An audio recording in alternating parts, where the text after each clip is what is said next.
C'est une première et ça se passe dans les Pays de la Loire. C'est en effet la première fois en France qu'une région, en tant que collectivité locale, lance un emprunt obligataire auprès des particuliers.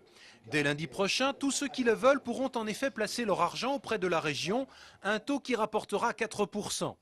L'équipe de Jacques Auxiette espère ainsi récupérer 80 millions d'euros. 20 millions iraient directement aux entreprises en difficulté.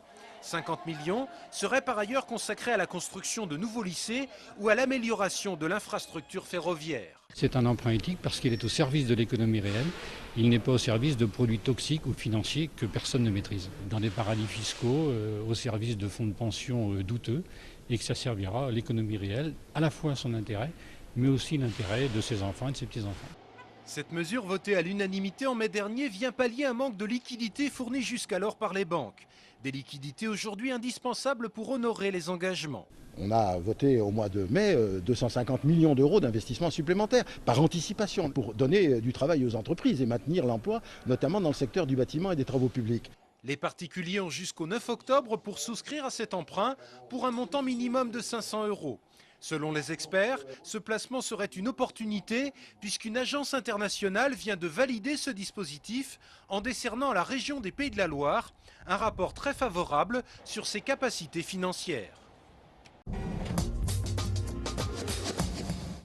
C'est un nouveau visage que l'université d'Angers offrira bientôt à ses étudiants. Des chantiers de grande ampleur sont actuellement en cours sur les 3 campus. Exemple, à Saint-Serge, la bibliothèque universitaire va doubler sa superficie d'accueil, passant de 3 000 à 6 000 mètres carrés. Autre chantier d'envergure à la faculté de médecine. Ici, il s'agit de travaux de restructuration pour maintenir en état les bâtiments. C'est des bâtiments qui avaient besoin, oui, d'un coup de jeune dans le sens où ils ne répondaient plus forcément aux contraintes, aux nouvelles exigences de l'enseignement ou de la recherche, et puis qui, au niveau des conformités vis-à-vis de la réglementation, étaient un petit peu dépassés. Sur le campus de Belleveille, l'un des chantiers majeurs, c'est la construction de la maison des services aux étudiants. Elle accueillera le service universitaire d'information et d'orientation et d'insertion professionnelle. Aujourd'hui, on a un service avec 14 personnes qui travaillent donc sur ces questions de l'orientation et de l'insertion. Là, on aura un espace ouvert avec bien entendu des bureaux dans lesquels les personnes pourront rencontrer les étudiants pour des questions de projets personnels et professionnels. D'autres chantiers qui n'ont pas encore démarré sont programmés pour les mois à venir. Ainsi, 2 amphithéâtres seront construits à la faculté de médecine. À Belleveille, c'est un institut du végétal qui verra le jour. Autant de projets pour faire de l'université d'Angers un pôle d'excellence en matière de recherche et d'enseignement. C'est une université qui bouge, qui est en pleine expansion au niveau de ses locaux, au niveau de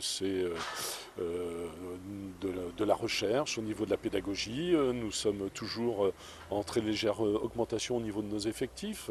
On est une des rares universités dont les effectifs augmentent. Ça aussi, je pense que ça nous permet une meilleure reconnaissance au niveau du ministère.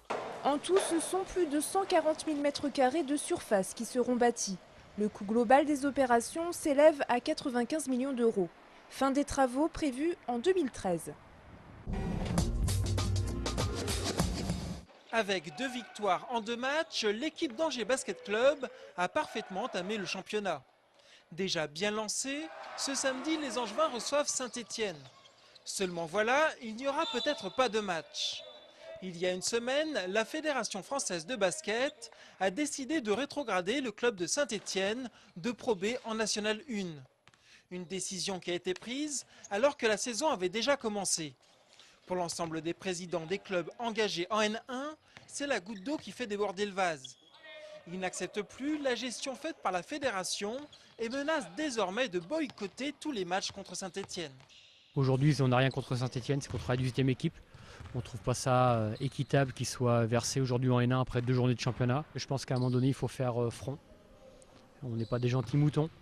Donc je pense qu'on est dans, même si on n'est peut-être pas dans le droit juridique, mais je pense qu'on est dans le droit sportif.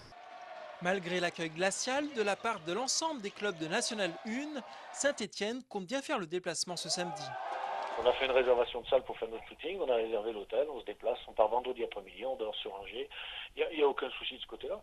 Sachant qu'on a que nos joueurs arrivent aujourd'hui encore, enfin hier soir, des États-Unis en avion, donc on aura 4 à 5 séances d'entraînement, pour certains que 2, quoi. On a quand même subi un grave préjudice sportif et financier tout au long de l'été. Puis là, aujourd'hui, on est à terre et puis on continue à vouloir nous achever, donc je trouve ça bien regrettable.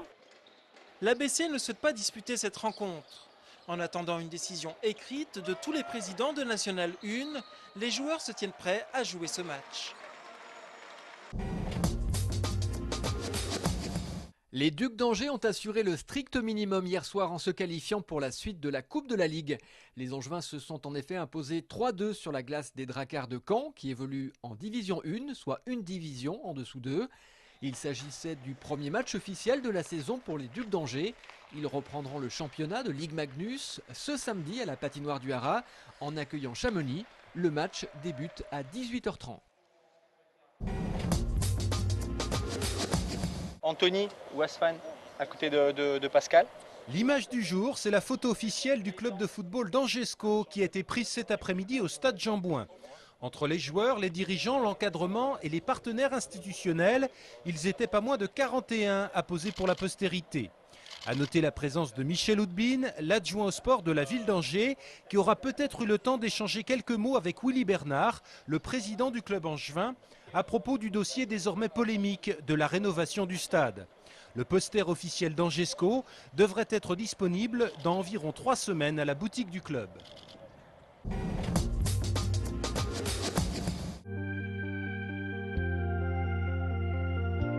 Vous vous souvenez peut-être de la bande-annonce du festival Premier Plan utilisée en 2009.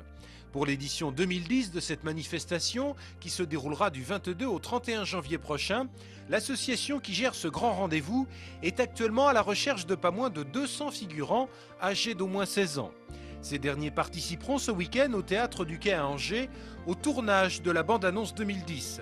Celle-ci sera réalisée par Vanessa Lépinard, lauréate l'an dernier du prix du public avec son court-métrage intitulé En douce. Pour toutes les informations utiles et même vous inscrire, connectez-vous sur le site internet www.premierplan.org.